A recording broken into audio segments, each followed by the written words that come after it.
Ladies and gentlemen, welcome to the latest episode of Not Another Digital Marketing Podcast, brought to you by First Page, Hong Kong and Singapore. I'm joined via Skype by my good friend, Mr. Aaron Ratcliffe. How are you doing, good sir? Rafie, I'm doing awesome. How are things in Singapore? Actually, it's about to start raining. So, yeah, it's going to get very, very chilly here very, very soon. Nice and rainy, nice and moody. Yeah, I know. I believe that the topic that we're going to be discussing today is perfect pillow talk, I think. Ooh. Bring it on. Bring it on. Okay, so for those of you that haven't read the episode title and are wondering what we're going to be talking about today, it's an extension of what we discussed during our predictions episode, which you'll be able to click on to somewhere here. I'll point it out somewhere in the YouTube frame later on. But basically, we wanted to expand the discussion that we had about what's going to happen to big technology or big tech in 2021, right? And Aaron, if I recall correctly, your biggest prediction for big tech was that Google is going to experience some significant competition for the very first time, right? I want to be very clear about that prediction. I think that Google is going to maintain its dominance for a very, very long time. Having said that, I think this is when the dominoes are going to start falling into place and more competitors will enter on the scene. So, yeah, last episode, man, we had a lot of predictions. We realized that most of them were tech-based. We've had a lot of conversations, too, about social media, whether it's our episode that we did on the social dilemma or, or just the conversations that you and I have as digital marketers. So we figured, let's kind of tie these things together and talk about, what's happening in big tech and where we think it's going in the next year. Yeah, and it's actually a really, really interesting discussion to have because, well, first of all, it doesn't feel like 2020 has ended. We're in 2020 part 2. And as everybody knows, the second chapter in any movie franchise is always the darkest one. And that would Is that true? Lord of the Rings, The Two Towers, that was probably the darkest one, right? Empire Strikes Back, the original Star Wars Empire trilogy. Strikes Back, Yeah. The Matrix? The Matrix They got a little weird in The Matrix too. Okay, yeah, you win. I'll take it. Yeah. So, just looking at that, I think, before we run off and end up with another 3-hour TED Talk episode, right? I feel, let's set some ground rules about what we're going to talk about in terms of like what's going to happen to big tech, okay? So, the first thing that I want to talk about is the one thing that I mentioned during my podcast prediction, that big tech is going to have a huge, huge, huge impact on the discussions about free speech, right? They're inextricable, man. It's just crazy how intertwined these two things are, where it's like this concept, this political sort of concept, and now these digitalized platforms. I mean, it makes sense, but it's just that they are so intertwined and there's no way to pull them apart from each other. Exactly, yeah, and you see discussions about big tech's role in free speech. We see it with what happened with Parler, for example. That bastion of free speech, whatever it is that they brand themselves. They got pulled by the App Store, by Google Play, and by Amazon Web Services, right? Because of terms of service violations regarding hate speech, violent speech, and this was considered an attack on freedom of speech, right? And it's like, on the face of it, you think technologies are companies. They don't owe you a platform, right? But then there was that huge discussion because technology is so critical to amplifying any kind of speech these days, right? Would it then be considered, is it actually an attack on the concept of freedom of speech if platforms get banned for whatever, companies set out in their terms of service, right? I think that's like a huge, huge, huge discussion, in essence, that's what the whole conversation is revolving around right now. And then that's that sort of weird middle political ground too, where it's like, these are private companies, so they should be allowed to do whatever they want to do regarding the moderationing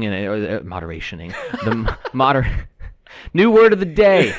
Moderationing, trademark that one, of their own platforms, So, is a company allowed to, allow hate speech, or are they allowed to moderate less than other platforms, So we're entering that kind of that weird, sticky kind of middle ground between everything there. And what's funny is like, you would you think that these kinds of apps or platforms, right, that have historically had issues, well, in Parler's case, not really historically because it's a really young app, but the discussion about the content that was on Parler, right, and whether or not it should be protected speech, right, goes back a long time, and these sorts of discussions about free speech are now actually going to places that we wouldn't have thought that there would be an issue with.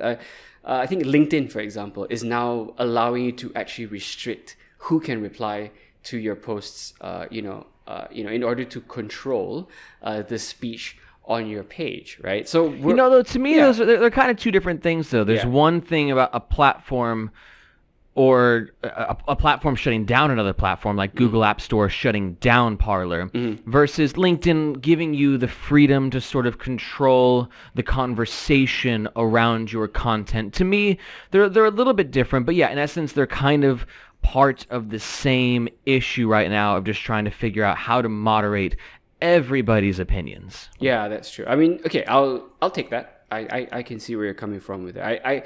I think conceptually it's the same discussion, just maybe in execution it might not be, right? It's the same. 100%. It's the same as the difference between being given a Twitter platform to scream to millions of followers versus going to your street corner with a megaphone and screaming at cars passing by, right? I like that analogy, Rafie. You just come up with that right now on the spot? Yeah, I actually didn't prepare that. It's not in my notes or anything. That's why they pay you the big bucks. Oh, crap. But, I think, that I think is going to be a huge thing that's going to be happening with big tech in 2021. Like, we really need to... I think legislators really don't have the experience with technology to actually come up with a proper framework for actually defining this. Because if you look at the First Amendment, for example, right, which protects certain kinds of speech, and the government can't sue you for that kind of stuff. I mean, that's great. It was great for what the founding fathers intended, right? And it's a principle that's been applied, in lots of places around the world, like the way the US handles speech, okay? But then that's where they stop. We're talking about people whose most advanced piece of technology at the time was... matchlock guns. Not matchlock, sorry. That's basically what they had. They didn't have what we have right now, and they couldn't have possibly understood. The typewriter was hot back then, dude. Yeah. That was a hot piece of tech. Exactly. So it's like that was the most advanced piece of technology they have. And legislation's understanding of speech and platforms hasn't really moved on from that. It's been stuck in that sort of like mode for I would say hundreds of years, because these are things that apply to like, newspapers or magazines, right? And it's an extension of that. But then how do you then legislate for social media and for technology's role in amplifying or de-amplifying certain types Yeah, of for sure, content? man. And you said the politicians don't know what to do because the technology is so new, but I don't think anybody knows what to do. We're all just kind of making this up as we go or trying to figure it out. And a lot of people have political positions which give them confidence to pick a side and say this is what is right or this is what is wrong in terms of free speech. But it's something like I said in our last episode where we just kind of thought that freedom of speech was infinitely scalable, and now we're kind of seeing it's a lot more complicated than that. Yeah. Which then actually leads to, speaking of scalability, right? I think this segues into the next big segment for big tech that they're going to have to reckon with in 2021, right? And that is the value of information, right? And the role that technology has in sharing it and, sharing the profits from distributing that sort of information, right? I bring this up because, I don't know, I'm a partial leftist liberal, right, at heart, when I say that I believe that information should be free and fair for all, right? Google, on the other hand, does not agree with me. I say this because there's a story that's developing in Australia right now where Google are threatening to leave the Australian market because the administration there is attempting to make Google share the royalties and the profits from the news searches that it gets on its search, SERP, search engine ranking pages, and forcing Google to share all the money that it gets from all of this stuff with the news publishers themselves, and they are 100% refusing to do that. So, I mean, yeah, it's a really interesting development Yeah. because obviously this legislation, it's a little new, and I have no idea what's going to happen. But there's been a lot of critics about this with Google saying that they should share some sort of revenue with publishers. Because in essence, yeah, content creators benefit from Google. There's no doubt about that. There's a reason why we do SEO services, right? It's Yeah. because it's really beneficial. But at the end of the day, Google is faring off a lot better. And like with profit sharing, you're familiar with the SEO tool Ahrefs, right? Yeah. They actually, did you know that Ahrefs has their own search engine that they're trying to promote? In essence, they've made a search engine of their own, and their business model is going to be basically exactly like the Australian government wants, where it's going to be revenue sharing, where they'll be sharing revenue, sharing profits, sharing royalties, but not just news publishers, but any content creators who are on the site. Because like a lot of what Google does is great, but on some contexts, like a lot of it just kind of sucks. Like think about featured snippets with Google, right? Yeah. You type in something on Google and the answer pops up right there, right? Well, Google didn't create that content. Google is taking that content from an existing site and putting it right there. Yeah. And that is, it's borderline, theft is a strong word, but at the end of the day, they're taking that content and sort of republishing it as their own. And that's a problem as far as I'm concerned. If you want to give 10 results, 1, 2, 3, revised 7, 8, 9, 10, and some ads on top, we've gotten used to that sort of model. But when they started really crawling other people's content and displaying it on the search engines and decreasing the clicks that then go to the actual content publishers, that's when the real problem started. And I see where the Australian government is trying to do with this. I don't know if it's going to be successful, but it's an interesting sort of domino that's starting to fall. Yeah, like I do know that when we talk to clients about, making sure that the kind of content that they have on their pages is properly formatted so it can be captured in this way, it's like we consider it a necessary part of our content strategies for clients when we tell them that they should format their content properly so Google can capture it, right? But you bring up an interesting point where it actually takes away clicks from the client if 100%. If people don't click through to read, like, because it's just a couple of lines of a frequently asked question, and if they want to find out more, great, they'll click through and actually be brought over to that particular website that has, like, say maybe the full article, right? But if it's something that's like a really common search, if it's like a generic keyword or something, right, something that's really broad in that sense, there's and it requires a short answer, it really isn't giving the client any views, right? And it's also taking away possible traffic from them, because if they had like just a little bit of a snippet like in the actual Google search, then when they click through, then there's value there for the client. At this point in time, it just seems like, now that you put it that way, I don't know if this is a spicy thing to say, but essentially what we're doing is that we're creating content for our clients, not for them, but for Google. Right. In some ways. I mean, don't get me wrong. Like, I see where Google's coming from, because as a user experience perspective, having the featured snippet there is better. Like, it is just great. I ask a question. I go, how old is Joe Biden? And Google just shows me. It pulls it from a different content creator, and I didn't have to click into Wikipedia to find that. So from a user experience, it's fantastic. But from publishers' perspective, it's not really that fair. Yeah, because like sometimes people just, again, we're in an age right now where attention spans are at a historic all-time low, right? And if people Google, like, look for a headline and they search for it, right, and they're content with just reading the headline and not clicking through to the news publisher, right, even though they're the ones that did the exclusive and broke the story, as long as they have all the information in the headline, okay, I'm done, that's it, I just Googled some search terms, I saw the headline, I'm satisfied, I know it now, and then I'm gone, right? So those publishers don't get the traffic that they should be getting for the information that they have probably spent some amount of resources on creating in the first place. So of course, man, it takes work to do that. We know it. Content is not easy. It is a arduous process, and it's interesting to see how it's developing. And I'm going to be following the Australia story very closely, because if Google does leave Australia, which I don't think that it will, but if it does, that's enormous. It is huge. It's huge. And speaking of arduousness, yeah, I like that word, by the way. It's one of my favorite words, arduous. That together with the word Schadenfreude, which I taught Sarah today.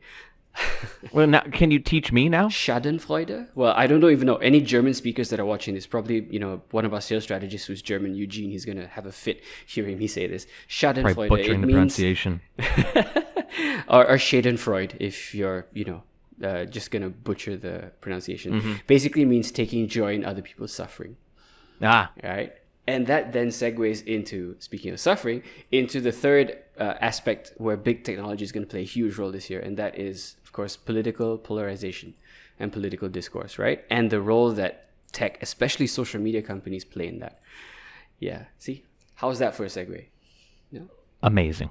Thank you. I live for your validation, Aaron. Thank you. So the reason why I bring that up is because, there was a lot of pearl clutching and wailing and gnashing of teeth in the wake of what happened on January 6th in the US, and to a lesser degree throughout the last 3-4 years regarding how some let's just say extremist interpretations of political ideologies have managed to capture huge numbers in terms of membership, right? And and I think we touched a little bit on this in the social dilemma, right? In our second ever episode, where we talked about the role of the algorithm, right? What does the algorithm do on social and how it serves you content, right? And so I think there was a couple of studies done where because the algorithm keeps on showing you stuff that it thinks that you'll like, right? Whenever these extremist groups had groups on Facebook, for example, and Facebook's algorithm will look at those groups and then they'll look around and see who is clicking on content that these extremist groups are sharing within their groups, right? And then you see that, oh, okay, so you like this piece of content, we'll match you up with this group. And that's how they manage to grow their presence to a not insignificant level online, which then begs the question, right? Is the algorithm giving us what we want to see? Should the algorithm only serve people what they want to see? What about what they need to see? An alternative viewpoint or something that sort of like, that presents, as Sean Spicer once said, an alternative set of facts. Alternative facts, yep. I'll never forget that quote. Is it Sean Spicer or was it Kellyanne Conway who said that? Sean Spicer. It was his very first press conference as White House press secretary. Really? I thought Conway coined that. No, it was Sean Spicer. Yeah. Man, what a legend, Sean Spicer. Absolutely. Wonder what he's doing these days. Oh, he appeared on Dancing with the Stars. Oh, yeah, I remember that. Remember that. Dude's got moves. Yeah. Just, all of his moves are to the right. No, but you bring up an interesting point, dude. But it's hard because, I know what you're saying. Should the algorithm serve what people want to see or what they need to see? But who is the algorithm or these companies to say what we need to see? You understand where they got to this point because I don't think that these companies are necessarily sinister in their, in years ago, plotting how they're going to grow and create this political polarization in the world. They just figured, hey, we want to grow. And a great way to grow is to recommend content to people who like certain types of content. And then they will like that content, and then growth will be exponential and just sort of builds from there. But, they created a monster with the whole thing. And it's interesting. Did you see the news, I think, today that Facebook said that it is going to stop recommending political groups? So Good it move. Seems like, maybe this could be the first step in the right direction with that. Maybe Facebook needs to evaluate how it's recommending its content and say, hey, dude, we're Facebook. We've got 2 billion freaking active users every day. Maybe we should start doing little things here and there that we can tweak that make our platform less volatile. And I think that this is one tiny move in the right direction. Did you hear about this? No, I haven't actually read about it. But I think, my immediate reaction to that sort of news is it's a good thing. Simply because then if you're going to be looking for this kind of content or this kind of news, right, then you actually have to actively look for it, right? So the chances of you probably encountering disinformation or, in that sense is probably lessened a little bit, because if you're searching for it, then you're going to be trying your best to verify it versus just scrolling through your newsfeed, seeing something, consuming just the headline or the little snippet that goes with it, and then just digesting that and going on with your day, right? Because the more that you are served stuff like that, it creates an imprint subconsciously, and then it embeds itself slowly before eventually you think that, as Goebbels would say, you start believing the big lie, right? So for me, it's I think it's a good thing because people then actively have to participate in the process of searching for this kind of content rather than being passive consumers of it. I think that's actually a good thing because it increases participation and encourages it. Yeah, man, we'll see. I think that if these social medias can just turn down things on the political spectrum and like, hey, let's just go back to having fun and sharing pictures of our food and our pets, like that's maybe where social media is at its best, right? And social media seems to be at its worst when it gets really politically inclined.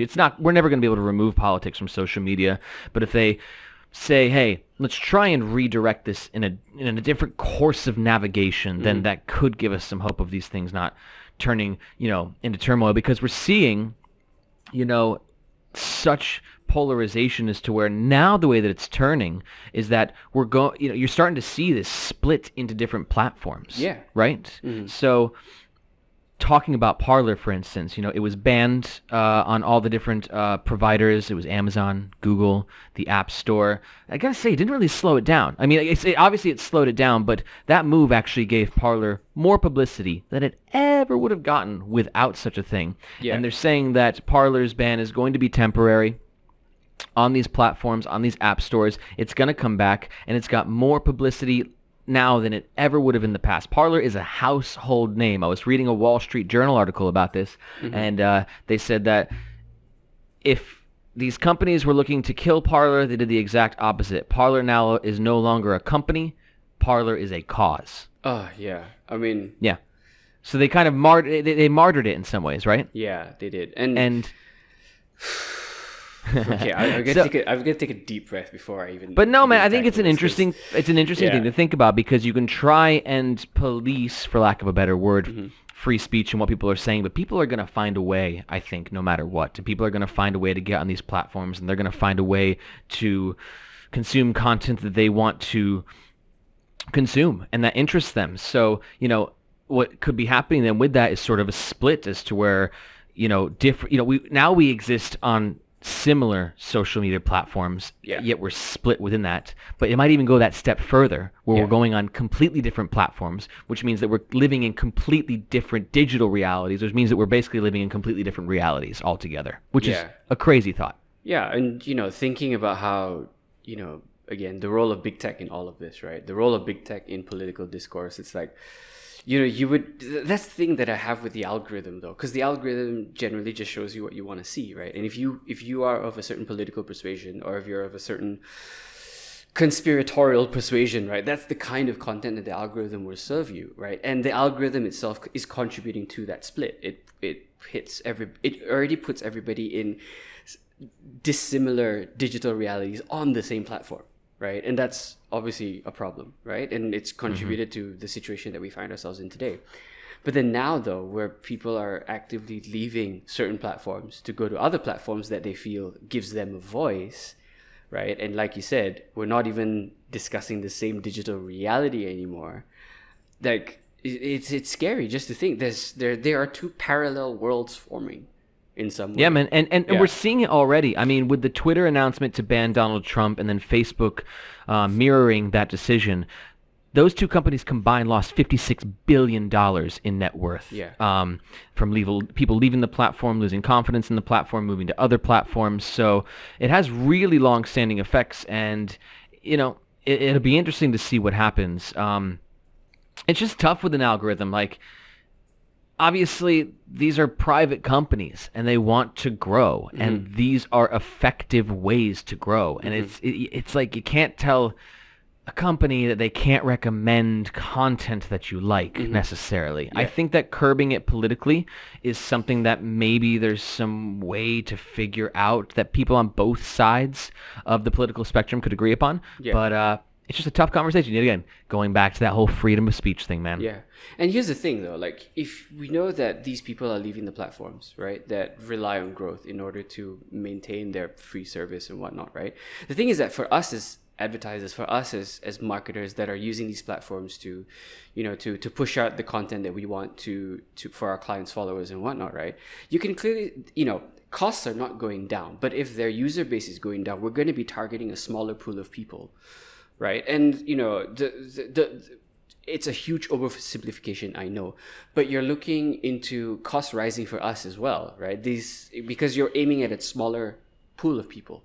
Right. And yes, that's why advertising on Facebook is infinitely times better than advertising on LinkedIn. Yeah. Advertising on Facebook has 10 times the audience, 15, 20. I'm not sure how big the difference of the audiences are.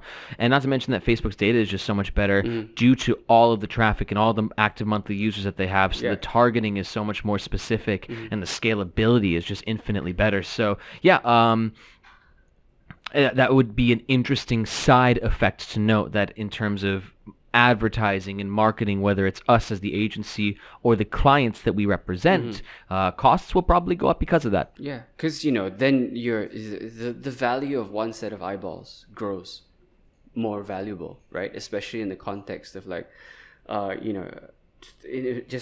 just being able to capture a similar level of attention with your audience when the audience pool is a lot smaller, right? And you're competing and with more and more brands being more active on these platforms with their advertising, with their what do you call it, post boosting, whatever, the kind of budgets that they're spending on these social media platforms, right? Then you're looking at a knock-on effect. If that pool gets smaller but their costs don't go down, then everything's just going to get more expensive for us and for our clients. So it's something that will have a very, not to say it's not the main problem with all of this, clearly, right? It's the issue that it's a secondary effect, like what's going to happen to us, and whatever happens in that side, it will affect us as well. Exactly. Yeah, which then brings me to this, thing that I think is a worthwhile discussion to have, right? Because we look at how ubiquitous, Facebook is, for example, in everything that we do, right? Not just us as an agency, but nearly everybody on the planet that's on Facebook. How entwined it is with people's lives, right? And then we consider how critical it is for success for new businesses coming up right now, right? In terms of like how they're going to grow their audience, how they're going to grow their reach, that sort of thing, right? Now, this begs the question, should tech companies be recategorized as utilities? Should tech companies be recategorized as utilities? Yeah. So this is, I think, a distinction that was made. The Title II, I think that's what it's called. Under I forgot which subset of U.S. law. There's so much, right? But it was something that the FCC were pushing for. Net neutrality, essentially starting with internet service providers as utilities, to treat them the same as you would gas and phone lines and electricity. Sure. Yeah. Okay, right? so I'm with you there. Yeah. That part makes sense to me. The internet as a utility. But you're talking about the platforms? Yeah. That's the thing. It's like, because for me, the discussion here is like, okay, we can agree that the internet is a utility at this point in time, isn't it? Because it's so critical. I think that older generations might not agree with that, but I think that if you'd ask anybody who's 35 or below, just random number, but I think that most people, millennials and younger, would absolutely agree that we would consider it a requirement for survival. Did you just 35 and below? Do you know how old I am? I'm 37, Aaron. Come on. Oh shit! So you don't even need that. You don't even need the internet then. So well, that's good. Unbelievable. 37, Rafie? Man, you don't look a day over 25. Unbelievable. That angelic hair of yours. I know. I work very hard for this. This doesn't happen by accident. But yeah, like I would think that the internet, consider it a utility, yes, because it's so critical for success on so many levels for businesses. Like you need an email address in this day and age. Yeah. Like it's just you have to have an email. I mean, actually, I don't know if you have to. I don't think my 17-year-old brother has an email address, but they have Snapchat and they have other ways of communicating. But yeah, like if you want to exist in the professional world, like you need an email address. Yeah, and but you see, I think it's a bit of a slippery slope from there, right? Because if email is considered a utility in the sense that it is an absolute 100% necessity for you to function as an adult, right? Then where does the line stop, right? Because then what then becomes a utility and what can then stay as a private enterprise? So here's my take on all of this, okay? I believe that some tech companies should be recategorized as utilities simply because they provide a service that is absolutely critical or essential in the face of surviving in today's world. Right? Like which ones? Ooh, now this one is... I think we're going to disagree on a few of these, okay? So if we take for example, okay, we agree on the internet, right? We agree the internet service providers should be considered utilities. 100%. That one we agree. I believe it is a freaking human right at this point to have internet access. I love the internet. I want the whole world to have free internet access. All right, awesome. So let's move on one step up. Can we agree on email? I don't know. Now, it's not that I don't think that people shouldn't have email. My retort would be that the internet is the foundation that everybody should have access to. And then once you have access to the World Wide Web, whatever you do with it within that world is sort of your call. And if you want to pay a hefty amount of money for, a personalized email address hosted on Bluehost, then you have that option. Or if you want a free email address hosted through Gmail, Yahoo, or the hundreds of other different options that you have that option as well. I don't know what the value, I guess, would be of making email a utility when it's already a free service and likely always will be a free service. Well, like right now, email is free in the sense that you don't have to pay for it. But then the data that companies like Google get from your email is what they monetize, right? And then and then obviously you don't get any share of that money either. So if you turn it into a utility, they can't monetize your data against you. That's what would be my argument. And that's interesting because a big Andrew Yang fan. I know you are as well. And but this is a part of his beliefs that I can't really remember. Maybe you could remind me. So he believes that you should own your data and you should be paid for your data, correct? That is absolutely right.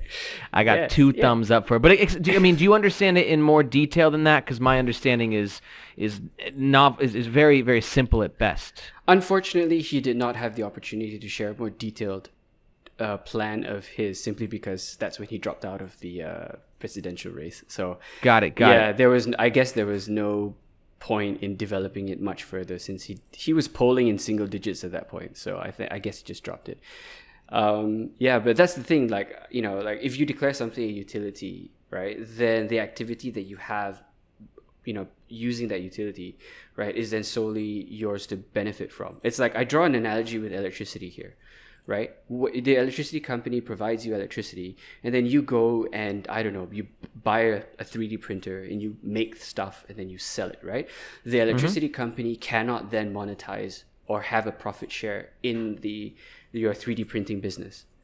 Okay, so you can, that's 100% yours. But the thing is though, email might be free, but any transactional stuff that you do on your email can be monetized by Google, for Gmail, for example, upon which they'll sell you ads, they'll sell the ad space to advertisers.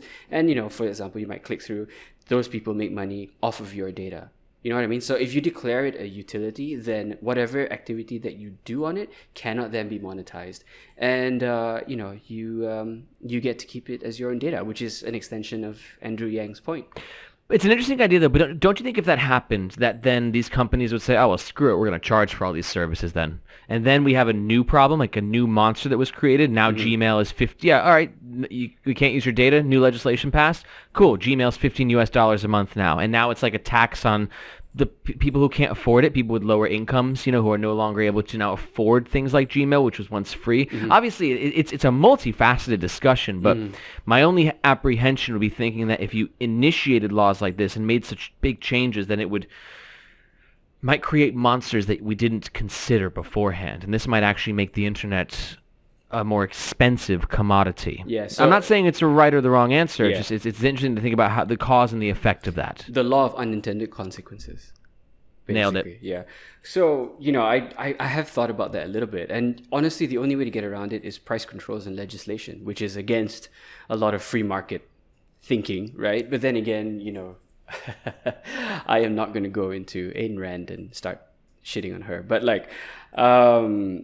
for me, it's like the free market it does need regulation in order for it to properly succeed, and that's the only way around this. Like there are plenty of laws governing utilities providers regarding their services, their price controls and whatnot, right? And in order for you to do a price hike in certain countries for basic utilities like gas and water and electricity, you have to go through government approvals first, and you have to make the case to do so, because then the government is supposed to keep in mind that the people that should be benefiting from this are the people, right? Rather than just the companies themselves.